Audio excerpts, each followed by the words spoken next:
ही एक वीडियो लेकर आ चुके हैं।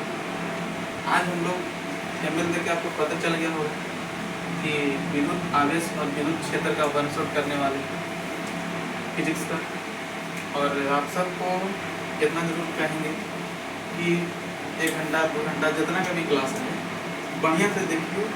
इससे जितना भी आपका ऑब्जेक्टिव पूछ रहे हैं, जितना भी आपका सब्जेक्टिव पूछ रहे हैं, सब बन जाएगा। बस कॉन्सेप्ट से बढ़िया से पढ़ते जाइए। हम हर वो प्रश्न आपको करा देंगे, हर वक्त कॉन्सेप्ट करा देंगे जिससे आपको परीक्षा में प्रश्न पूछा गया है और अब पूछेगा। तो चलिए स्टार्ट करते हैं। सबसे पहले हम स्टार्ट करते हैं, हमारा चैप्टर के नाम है विद्युत आवेश और वैद्युत क्षेत्र। विद्युत आवेश और वैद्युत क्षेत्र को हम सबसे पहले स्टार्ट करने से पहले समझिए, अगर आपसे कोई समझ दे परिभाषा पूछे कि विद्युत आवेश से आप क्या समझते हैं, 2 नंबर का प्रश्न मान के चलिए पूछ लेते हैं, तो हम लोग कहेंगे कि विद्युत आवेश किसी पदार्थ का वह गुण है जिसके कारण वह विद्युतीय और चुंबकीय प्रभाव, अब विद्युतीय और चुंबकीय गुण प्रभावित करते हैं। आप सिंपल से पूछे कि विद्युत आवेश से आप क्या समझते हैं, तो आप सीधे कहिएगा कि विद्युत आवेश किसी पदार्थ का वह गुण होता है जिसके कारण वह विद्युतीय और चुंबकीय प्रभाव उत्पन्न करता है। और विद्युतीय और चुंबकीय प्रभाव क्या होता है, समझिएगा ध्यान से। सबसे पहले हम बताते हैं आपको बाबू कि विद्युत आवेश 2 प्रकार के होते हैं। एक आपका होता है बाबू ऋण आवेश और एक आपका होता है बाबू धन आवेश। ऋण आवेश और धन आवेश एक चीज समझिएगा बाबू। सपोज दैट हम मान के चलते हैं कि हमने एक अंबर लिया, क्या लिया अपना अंबर, और एक हमने रेशम लिया। अंबर और रेशम,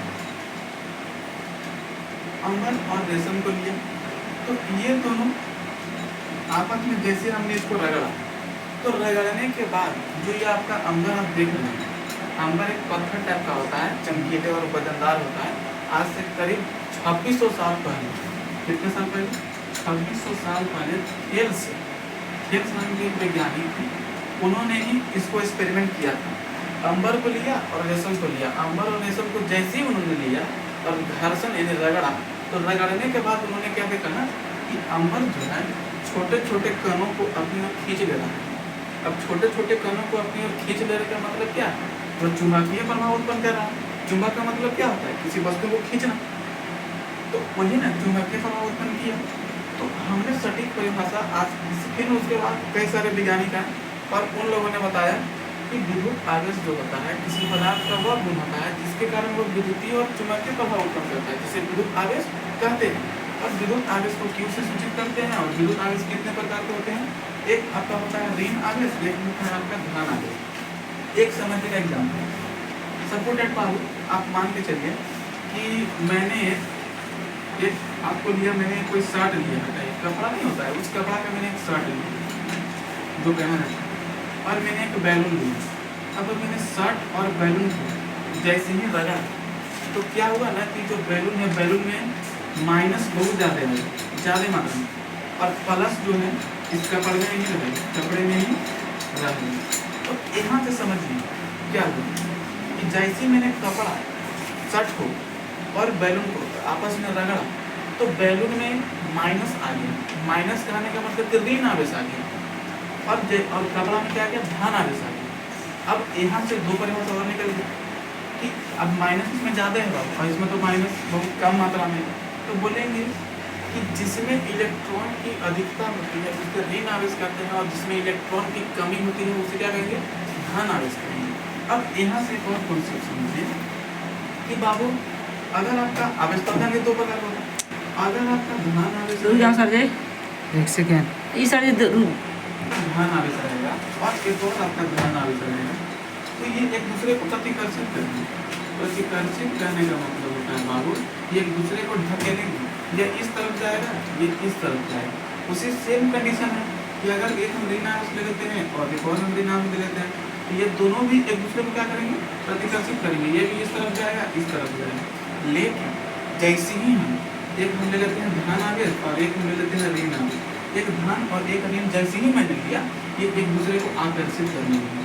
अब आपने क्या पाया कि अगर रहेगा सेम आवेश, जैसे धन आवेश तो वो एक दूसरे को प्रतिकर्षित करेगा, अगर रहेगा ऋण आवेश तो वो भी एक दूसरे को क्या करेगा, प्रतिकर्षित करेगा, लेकिन अलग अलग प्रकार का आवेश रहेगा, विपरीत प्रकृति का आवेश रहेगा।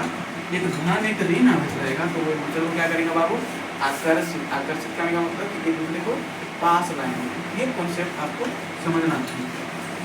अगर हम अब इसके बाद हम बात करें इनके मात्रकों को लेकर, तो मात्रक भी आपसे बहुत सारा परीक्षा में पूछ रहे हैं। सबसे पहले समझिए, एक और विद्युत आवेश की परिभाषा हम आपको समझाते हैं, जैसे कि आप 10th में ही पढ़े होंगे कि आपने फॉर्मूला पढ़ा होगा I बराबर Q/T, जहाँ आवेश Q मतलब आवेश, मैं अभी आपको बताया कि आवेश को कुछ स्पीड किया जाता है, और एक T है आपको जिसे बोलते हैं समय। अब यहाँ से देखिएगा, इसको अगर हम क्रॉस मल्टीप्लाई करते हैं तो Q तो मेरा यहाँ आ गया और I इंटू T मेरा यहाँ आ गया। अब आप बताइए, यहाँ से एक और परिभाषा नहीं बोल सकते हैं कि धारा और समय के गुणनफल को गुणता आवेश कहा जाता है, क्योंकि देखिए I मतलब धारा, यहाँ लिख देते हैं धारा, और क्या है बाबू, T मतलब समय, समय और क्रॉस मतलब गुण, तो धारा और समय के गुणनफल को क्या बोलेंगे, विद्युत आवेश कहेंगे, है कि नहीं। धारा और समय के गुणनफल को क्या बोलेंगे, विद्युत आवेश कहेंगे।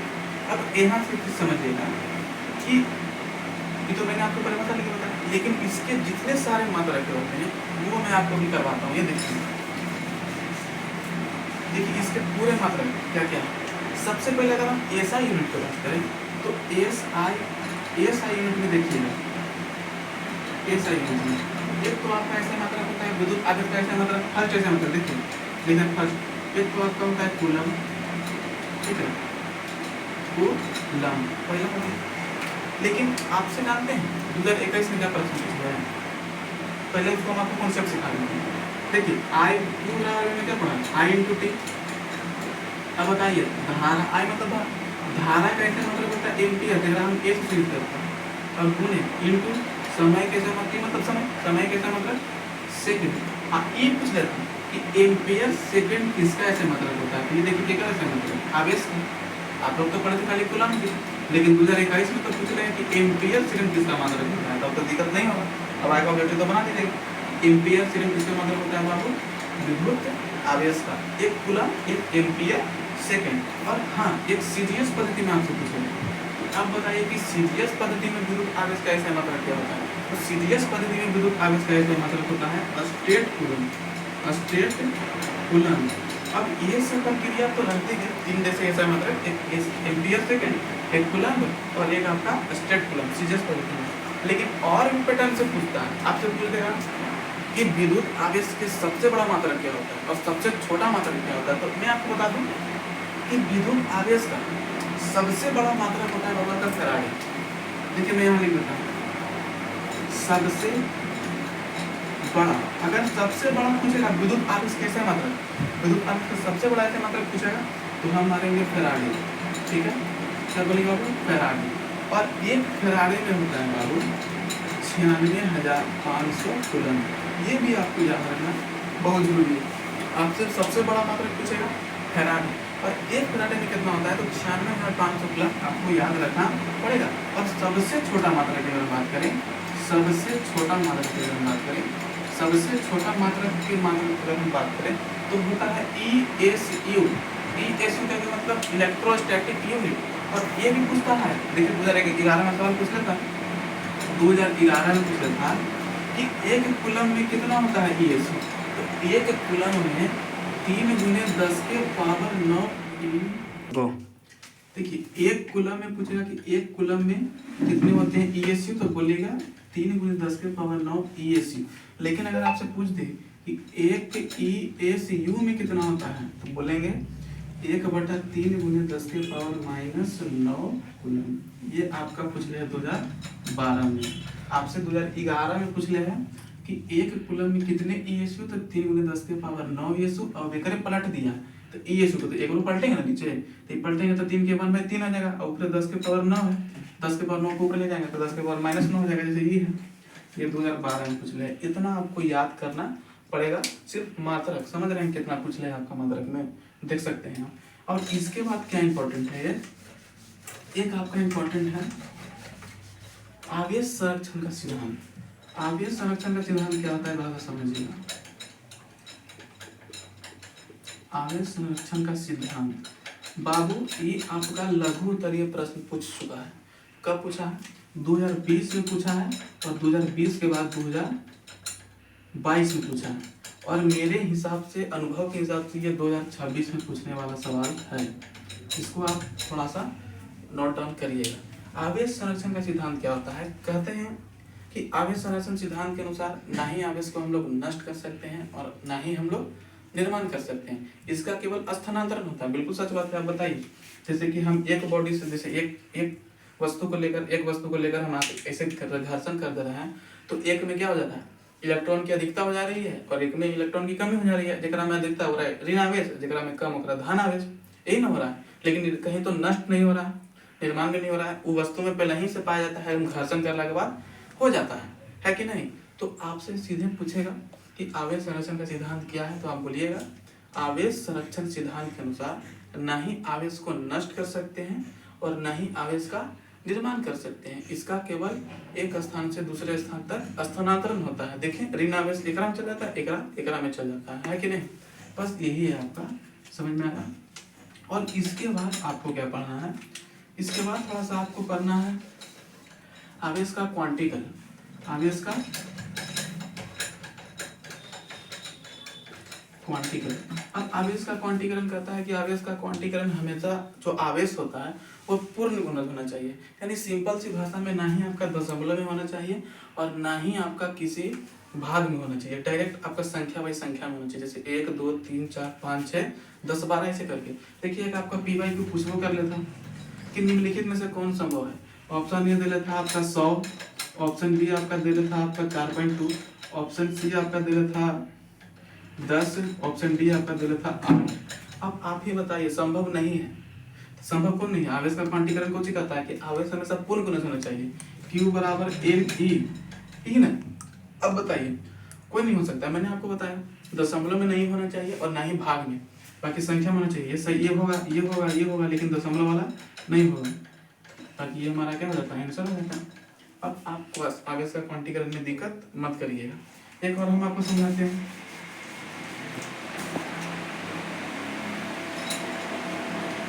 आपसे एक पूछ सकता है विशिष्ट आवेश, बहुत बार पूछ रहे हैं कि विशिष्ट आवेश क्या होता है।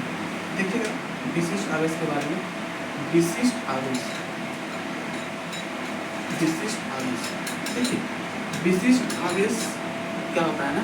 इलेक्ट्रॉन का आवेश। किसका आवेश? इलेक्ट्रॉन का आवेश और इलेक्ट्रॉन का द्रव्यमान के अनुपात को विशिष्ट आवेश कहा जाता है। अगर आपको 2 नंबर की परिभाषा में पूछता है तो विशिष्ट आवेश से आप समझते हैं, तो कहिएगा कि इलेक्ट्रॉन का आवेश तथा इलेक्ट्रॉन के द्रव्यमान के अनुपात को विशिष्ट आवेश कहा जाता है। समझ में आया? उसके बाद आपसे पूछेगा कि विशिष्ट आवेश बराबर होता है कितना? तो इसका होता है कितना बाबू? 1.8 × 10⁻⁻11 कूलम प्रति केजी। ये आपका यहाँ तक समझ में आया? विशिष्ट आवेश पूछेगा तो बोलिएगा इलेक्ट्रॉन का आवेश और इलेक्ट्रॉन का द्रव्यमान के अनुपात को विशिष्ट आवेश कहा जाता है। और एक विशिष्ट आवेश क्या होता है? 1.8 × 10⁻11 कूलम प्रति केजी। आपका 2011 में ये भी सवाल आ चुका है। अब इलेक्ट्रॉन पर आवेश करता हूँ कितना जानते करते हैं? 1.6 × 10⁻⁻20 कूलम है। और इतना अब आप कॉन्सेप्ट सीखने के बाद अब आप डायरेक्ट सीखिएगा इसके बाद कूलम का नियम। अब कूलम का नियम क्या होता है? देखिए, कूलम का नियम जो होता है, सबसे पहले समझिए। आपने कहा सर कि अगर विपरीत प्रकृति का आवेश रहता है, धन आवेश से ऋण आवेश कोई आकर्षित कर देना है, एक अलग अलग प्रकृति का आवेश है और सेम रहेगा, धन आवेश तो प्रतिकर्षित कर देना, आखिर एक दूसरे को खींच तो रहा है ना, जो टेढ़ी तो रहा है ना, तो बल तो जरूर लगा होगा। तो वह बल कौन? कूलम का नियम, कूलम बल है कि नहीं? समझिएगा कूलम का नियम क्या होता है। जैसे हम 2 आवेश ले लेते हैं, एक आवेश हम लेते हैं Q1, एक आवेश हम लेते हैं Q2। क्या होता है ना कि 2 आवेशों के बीच लगने वाला बल यानी F है ना, 2 आवेश, पहला आवेश भी है, दूसरा आवेश भी है, 2 आवेशों के बीच लगने वाला बल यानी कि F, 2 आवेश यानी Q1 Q2, 2 आवेशों के बीच लगने वाला बल F उन दोनों आवेशों के गुणनफल के समानुपाती समीकरण। दूसरा कहते हैं उनके बीच के दूरी, अब मान लेते हैं बीच की दूरी कितना हुआ r, उनके बीच के दूरी यानी r, बलवे उनके बीच की दूरी और बल उनके बीच के दूरी के वर्ग यानी स्क्वायर के व्यक्तिगत यानी 1 बटा करके व्यक्तिगत तो समीकरण 2। यानी मुख्य रूप से इसके बाद हम क्या करेंगे, समीकरण एक समीकरण दोनों से एडिंग कर लेते हैं। तो देखिए क्या हो जाएगा, एक समानुपाती Q1 Q2 by are square. अब इस समानुपाती हटाने के लिए कोई क्वेश्चन को लगाएंगे जरूर। अब देखिए यहाँ से क्या हो गया, एक बराबर हो गया इस समानुपाती हटाने के लिए बराबर क्योंकि, और एक क्वेश्चन हमने क्या लगा दिया, हो गया Q1 Q2 by are square. अब यहाँ देखिए कि f के f बराबर कि k के मान होता है 1/4 पाई बाई एप्सिलॉन नॉट, ठीक है, into Q1 Q2 by are square. यही ना होता है कूलम का नियम, बोलिए यही होता है। हाँ यहाँ पर आप एक चीज समझिएगा, ये जो आपने k के जो है नियतांक लिया जिसका मान होता है 1/4 पाई एप्सिलॉन नॉट, पूछल सवाल k बराबर 1/4 पाई बाई एप्सिलॉन नॉट का मान 9 × 10 के power 9 newton metre square coulomb square. ये आपका परीक्षा में पूछल सवाल है, इसको ध्यान से आप कर लीजिए, समझना है। और एक सवाल आपसे ये भी पूछा है, जैसे कि आपने इसको कहा सर ये के कांस्टेंट लगा, तो के कांस्टेंट का मान कितना है 1/4 पाई बाई एप्सिलॉन नॉट। अब 1/4 पाई बाई एप्सिलॉन नॉट का मान कितना है 9 × 10 के power 9 newton metre square coulomb square. ये है एक चीज और समझना है यहाँ से, ये आप देख रहे हैं 1/4 पाई एप्सिलॉन नॉट, ये एप्सिलॉन ये है निर्वात की विद्युतशीलता, निर्वात की विद्युतशीलता, और निर्वात की विद्युतशीलता यानी एप्सिलॉन मतलब क्या, निर्वात की विद्युतशीलता, और इसका मान होता है 8.85 × 10 के पावर -12। समझना यार, ये आपको याद रखना पड़ेगा, फैरेड पर मीटर, फैरेड पर मीटर। और आपसे लगता है कि 2021 या 22 में सवालों पूछ रहे हैं कि एप्सिलॉन मतलब निर्वात की विद्युतशीलता, आप पूछ ले निर्वात की विद्युतशीलता का ऐसे मतलब क्या, देखिए लास्ट में कोचिंग फैरेड पर मीटर। अब यह तो माने कुछ नहीं कि निर्वात की विद्युतशीलता यानी एप्सिलॉन नॉट का मान कितना होता है, तो 8.85 × 10 के पावर -12। ये आपको याद रखना बहुत जरूरी है, एक तो यहाँ से आपको याद रखना पड़ेगा और ये याद रखना पड़ेगा। और कूलम का नियम शुरुआती से हम आपको फिर से समझ देते हैं, दो आवेशों के बीच लगने वाला बल उन दोनों आवेशों के गुणनफल के समानुपाती तथा उनके बीच के दूरी की वर्ग के व्यक्तिगत एक समानुपाती Q1 Q2 by are square. और यहाँ समानुपाती लाने के लिए कांस्टेंट लगाए, के लगाए हम लोग कांस्टेंट, और के का मान 1/4 पाई बाई एप्सिलॉन नॉट। यहाँ से हमारा कूलम का नियम निकल गया, और यहाँ हमने जो के लगाया था उसका मान होता है बाबू 1/4 पाई एप्सिलॉन नॉट के। अब 1/4 पाई एप्सिलॉन नॉट 9 × 10 के पावर 9 न्यूटन मीटर स्क्वायर प्रति कूलम स्क्वायर होता है। और यहाँ से जो एप्सिलॉन नॉट है वह निर्वात की विद्युतशीलता होती है, और निर्वात की विद्युतशीलता का मान होता है 8.85 × 10 के पावर -12 फैरेड पर मीटर। क्षेत्र की हमको तीव्रता पढ़ना है, वैद्युत क्षेत्र की तीव्रता, ये भी बहुत इंपॉर्टेंट है। विद्युत क्षेत्र की तीव्रता, विद्युत क्षेत्र की तीव्रता। हाँ लेकिन इसको बताने से पहले हम एक और आपको बताते हैं, कूलम के नियम से संबंधित आपसे पूछेगा कूलम के नियम की सीमाएं लिखिए। अब पूछो कर ले 2 नंबर का सवाल आपका P/Q है, 2 नंबर का आपसे सवाल पूछा था कि कूलम के नियम की सीमाएं क्या। एक तो हम लोग बोलेंगे कि कूलम का नियम फर्स्ट लिखेंगे, ऐसे लिखेंगे परीक्षा में, कूलम का नियम की निम्नलिखित सीमाएं फर्स्ट लिखेंगे कि कूलम का नियम केवल स्थिर आवेशों के लिए ही लगता है और बिंदु आवेशों के लिए लगता है। पहला नियम बोलेंगे कि कूलम का नियम केवल बिंदु आवेशों के लिए लगता है, पहला सीमा। दूसरा सीमा बोलेंगे कि कूलम का नियम केवल स्थिर आवेशों के लिए लगता है, और तीसरा बोलेंगे कि कूलम का नियम 10 के पावर -14 से कम दूरी पर लागू नहीं होता है। 3 पॉइंट आप लिख दीजिएगा, आपका मार्क्स 2 नंबर मिल जाएगा। अब आते हैं हम लोग वैद्युत क्षेत्र की तीव्रता में। वैद्युत क्षेत्र की तीव्रता को सबसे पहले अगर हम बताएं तो वैद्युत क्षेत्र की तीव्रता को हम लोग फिक्स करते हैं बाबू E से, किससे, E से। और E का फॉर्मूला होता है F/Q, F/Q, जहाँ F आप बल जानते हैं, Q आवेश जानते हैं। अब Q के मान अगर हम यहाँ से 1 करते हैं यानी एकांक कर दें, तो यहाँ देखिए हम यह नहीं बोल सकते हैं एकांक, Q मतलब आवेश जानने करते हैं, एकांक आवेश पर लगने वाले विद्युतीय बल वैद्युत क्षेत्र की तीव्रता कहा जाता है। आप फार्मूला से परिभाषा बना सकते हैं, आप जानते हैं कि वैद्युत क्षेत्र की तीव्रता को सिद्ध करते हैं E से। अब E बराबर फार्मूला होता है F/Q, और Q के मान हम लोग कर देते हैं 1 का, बताइए Q के जगह पे 1 करेंगे तो E बराबर F आ गया कि नहीं आ गया, E बराबर क्या आ गया, F आ गया। तो आप यहाँ से नहीं बोल सकते हैं कि एकांक आवेश पर एकांक आवेश पर लगने वाले विद्युतीय बल को वैद्युत क्षेत्र की तीव्रता कहते हैं, जिसे E से सूचित किया जाता है और इसका सूत्र होता है E बराबर F/Q। परिभाषा पूछेगा तो आराम से बोल देंगे। एकांक आवेश पर लगने वाले विद्युतीय बल को वैद्युत क्षेत्र की तीव्रता कहा जाता है, जिसे E से सूचित किया जाता है और इसका सूत्र होता है E बराबर F/Q। अगर हम आपको जानकारी के लिए बता दें तो बाबू ये आपका एक सदिश राशि है और ये भी आपका परीक्षा में पूछ ले, फॉर्मूला तो पूछ ले ये है, यहाँ तक आपको ये मात्रा भी पूछ ले। वैद्युत क्षेत्र की तीव्रता कैसी राशि है बाबू, तो एक सदिश राशि है, आपको याद रखना पड़ेगा। आवेश पूछेगा तो अदिश राशि। अब यहाँ इसके बाद क्या करेंगे कि दूसरा मात्रक निकालते हैं, तो E बराबर F/Q। F मतलब हमारा है बल, बल कैसा मात्रक होता है न्यूटन, और Q अभिधान है कूलम आवेश का, तो न्यूटन प्रति कूलम अगर कोई पूछे किसका ऐसा मात्रक है तो क्या बोलेंगे बाबू, वैद्युत क्षेत्र की तीव्रता का। और एक और इसका ऐसा मात्रक होता है वोल्ट पर मीटर, वोल्ट पर मीटर। दो इसका ऐसा मात्रक होता है, दोनों आप याद कर लीजिएगा तो फायदा करें। क्यों, क्योंकि दोनों आपके परीक्षा में पूछा गया सवाल। एक तो मात्रक आप यहाँ से निकालिए न्यूटन प्रति कूलम, एक आपका होता है वोल्ट प्रति मीटर, ठीक है। इसके बाद हमको क्या पढ़ना है, वैद्युत क्षेत्र की तीव्रता में ऑल क्लियर कंसेप्ट समझ में आ गया।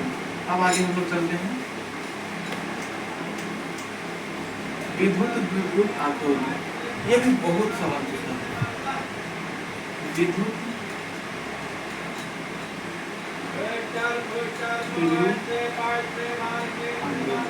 वैद्युत द्विध्रुव आघूर्ण। सबसे पहले समझिएगा वैद्युत द्विध्रुव आघूर्ण को हम लोग प्रीत करते हैं P से, ठीक है। देखिए हम दो आवेश लेते हैं विपरीत प्रकृति के, एक ले लेते हैं माइनस को, एक ले लेते हैं प्लस को, एक ले लेते हैं ऋण आवेश, एक ले लेते हैं धन आवेश। अब यहाँ देखिए इन दोनों के बीच की दूरी हम लेते हैं 2L, ठीक है। अब इसका परिभाषा क्या बोलता है कि कोई एक आवेश, दोनों आवेश में से कोई एक आवेश आप ले लीजिए, जैसे हम ले लिए Q प्लस कोई एक आवेश और दोनों आवेशों के बीच की दूरी, दोनों आवेशों के बीच की दूरी कितना है 2L, 2L। कोई एक आवेश और दोनों आवेशों के बीच की दूरी के गुणनफल यानी गुना को क्या बोलते हैं बाबू, वैद्युत द्विध्रुव आघूर्ण कहते हैं, जिसे P से सूचित किया जाता है। ये देखिए हमारा P लिखा हुआ है। अब यहाँ समझिएगा थोड़ा सा, अब इसमें भी तो समझना चाहिए, फॉर्मूला भी पूछा हम देखेंगे P बराबर Q × 2L। परिभाषा पूछेगा तो कि दोनों में से कोई एक आवेश और दोनों आवेशों के बीच की दूरी के गुणनफल को वैद्युत द्विध्रुव आघूर्ण कहते हैं, जिसे P से सूचित किया जाता है। और ये भी एक कैसी राशि होती है बाबू, सदिश राशि। ये भी आप याद रखिए, ये भी एक कैसी राशि, सदिश राशि होती है। अगर इसका ऐसा मात्रक की हम बात करेंगे तो आवेश का ऐसा मात्रक फिर यहाँ से कूलम I/2 का तो कोई मात्रक होता नहीं, लेकिन L लंबाई का तो मात्रक होगा, लंबाई कैसा मात्रक मीटर, तो कूलम मीटर पूछेगा ऐसे मात्रक तो क्या बोल देंगे पूरा वैद्युत द्विध्रुव आघूर्ण। यानी वैद्युत द्विध्रुव आघूर्ण कैसा मात्रक क्या होता है बाबू, कूलम × मीटर। ये आप अच्छे से याद कर लीजिए। अब वैद्युत द्विध्रुव आघूर्ण में क्लियर हो गया, तो अब हम लोग आते हैं एक थोड़ा सा क्वेश्चन पे, जैसे कि समझिएगा 3 आपके और परीक्षा में सवाल पूछते हैं। एक आपसे पूछता है आवेश का रेखीय घन, आवेश का रेखीय घन। अब देखिए आवेश का रेखीय घनत्व को सबसे पहले हम सिद्ध करते हैं लेमडा से, हमने लिख दिया लेमडा। अब लेमडा का फॉर्मूला होता है Q/L। अब इसको भी बात हो यहाँ समझिए कि L है, L को हम 1 मान लेंगे तो सिंपल सी बात है कि लेमडा बराबर मेरा Q आ जाएगा, आया कि नहीं। और 1 को मैंने बोला है कि बाबू हम लोग लिखेंगे एकांक, और L मतलब आप जानते हैं कि हमको दे रहा है लंबाई, तो हम यहाँ से नहीं लिख सकते हैं। एकांक लंबाई में उपस्थित आवेश की मात्रा, क्यों मतलब आवेश, एकांक लंबाई में उपस्थित आवेश की मात्रा को आवेश का रेखीय घनत्व कहा जाता है, जिससे लेमडा से सूचित किया जाता है, और लेमडा बराबर होता है Q/L। यहाँ से पूरा क्लियर कॉन्सेप्ट हो गया, समझ आया। अब ये देखिए यहाँ के बाद क्या करेंगे, अगर मात्रा को पूछ लेगा तो क्या करेंगे, आवेश का मतलब कूलम, तो मैं लिख लेंगे C बटा लंबाई कैसा मतलब बता करते मीटर, यानी हम बोल देंगे कूलम प्रति मीटर किसका ऐसा मतलब बताया बाबू, आवेश का रेखीय घनत्व। और मेरे हिसाब से लगता है कि 2024 का ये प्रश्न है, तो आप समझ सकते हैं कि पूरा चैप्टर पर कितना इंपॉर्टेंट है। मैं आपको शुरुआती से ही पूरा कॉन्सेप्ट और P/Q के साथ लेकर चल रहा हूँ कि आपको एक वीडियो देखने के बाद दोबारा देखने की जरूरत न मिले। और हाँ, ये पूरा आप कॉन्सेप्ट सीख लीजिएगा तो आपका जितना भी जो हम अभी पढ़ा रहे हैं उस सब को आपको हम दे देंगे PDF। आप मेरा नंबर दे देंगे हम, उसमें आप उनको कॉल करिएगा, हम व्हाट्सएप पे पूरा PDF भेज देंगे। अब देखिए एक है, उसके बाद आवेश का पृष्ठीय घनत्व। आवेश का पृष्ठीय घनत्व।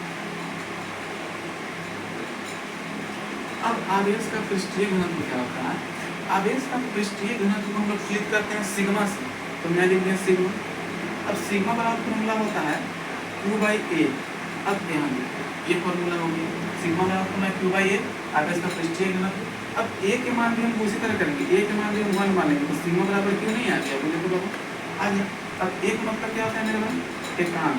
तो हम ये नहीं बोल सकते हैं कि एकांक क्षेत्र, ये मतलब क्या? एरिया। अब एरिया मतलब क्या होता है? क्षेत्रफल।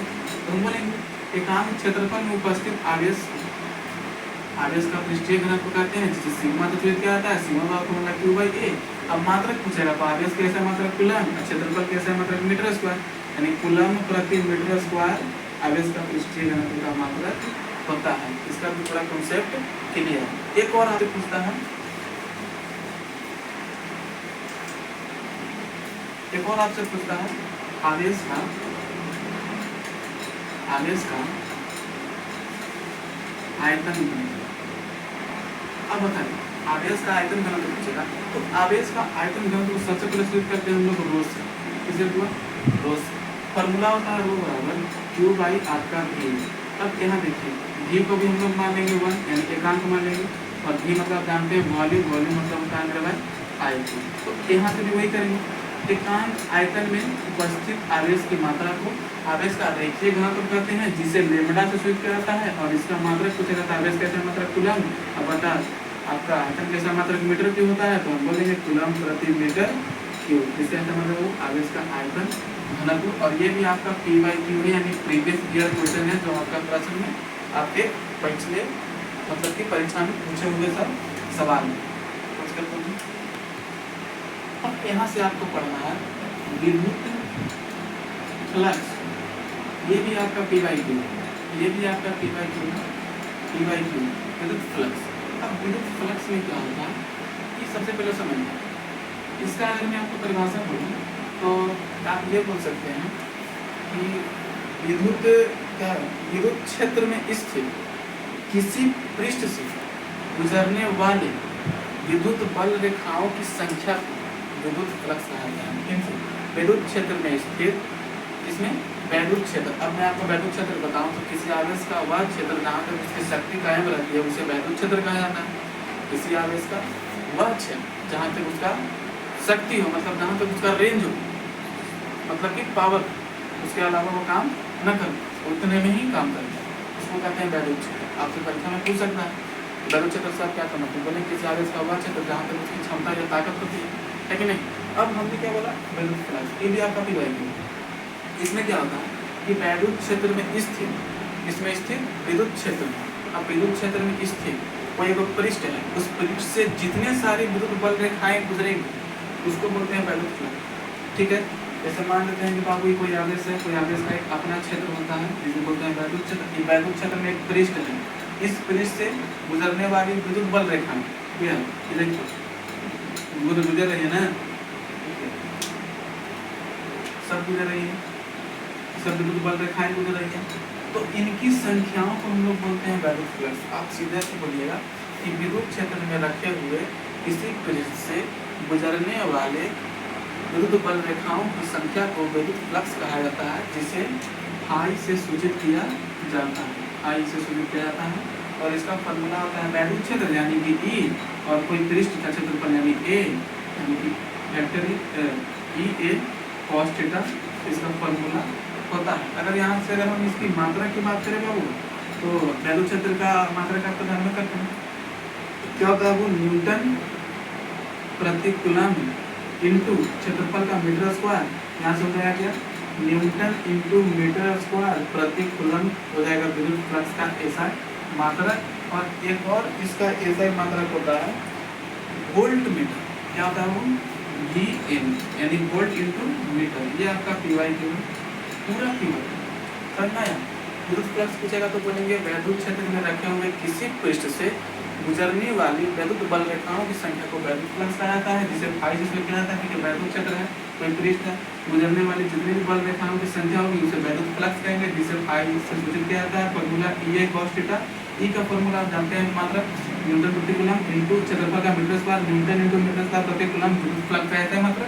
अब एक और इसका आता है मात्रा होता है वोल्ट मीटर, जो P/Q में ये भी आपको ध्यान रखना पड़ेगा। इसके बाद लास्ट टॉपिक है जिसका आपका नाम है गॉस प्रमेय।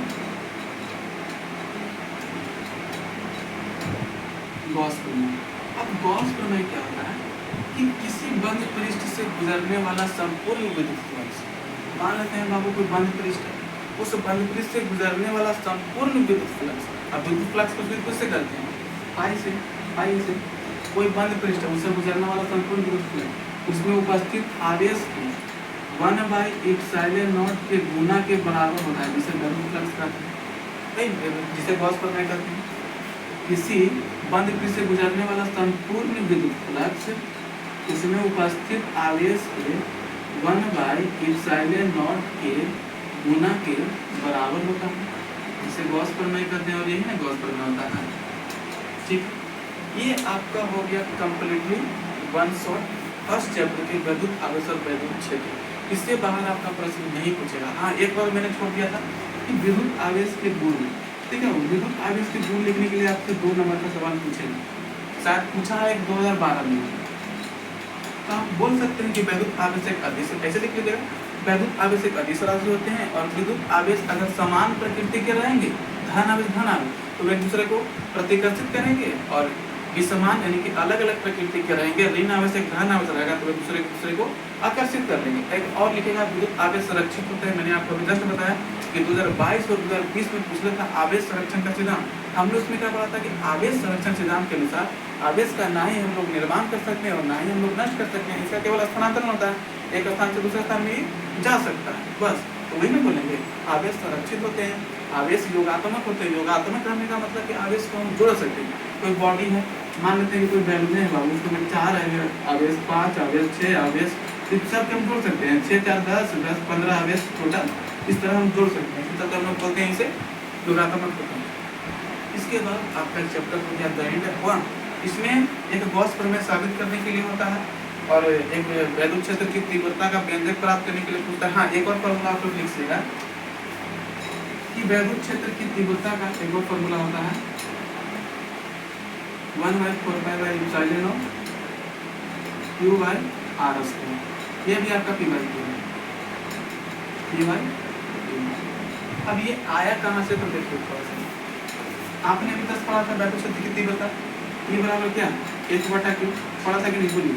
तो यहाँ से देखिए E बराबर 1 का अवधि आपने कूलम का नियम पढ़ा, 1/4πε0 Q1 Q2/r², और नीचे Q तो पहले ही से दे हुआ, एक Q से एक Q कट गया, तो देखिए तो Q बराबर क्या आ गया 1/4πε0 Q/r² आया, देखिए तो, और ये आपका P/Q में पूछा गया। इसमें 2 टॉपिक 3 टॉपिक और लॉन्ग क्वेश्चन बच गए, एक आपसे अनंत लंबाई के कारण विद्युत क्षेत्र की तीव्रता, एक समतल चादर के कारण विद्युत क्षेत्र की तीव्रता, और एक आपसे पूछेगा विद्युत विध्रुव के कारण अक्ष पर उत्पन्न विद्युत क्षेत्र की तीव्रता। 3 लॉन्ग क्वेश्चन, 4 लॉन्ग और क्वेश्चन है इसमें बचा हुआ, तो उसको हम लोग नेक्स्ट क्लास में खत्म कर लेंगे। लेकिन बाकी आज हम लोग जितना इनसे कॉन्सेप्ट होता है, जितने ऑब्जेक्टिव पूछते हैं, 2 नंबर को पूछते हैं, सब हम लोगों ने कवर कर लिया। नेक्स्ट वीडियो में हम लोग क्या कर लेंगे, लॉन्ग क्वेश्चन कर लेंगे, वो भी 3-4 क्वेश्चन कर लेंगे, इसके बाद इस चैप्टर को देखने का जरूरत नहीं रहेगा। ठीक है, आज के लिए इतना है, बाकी नेक्स्ट वीडियो में।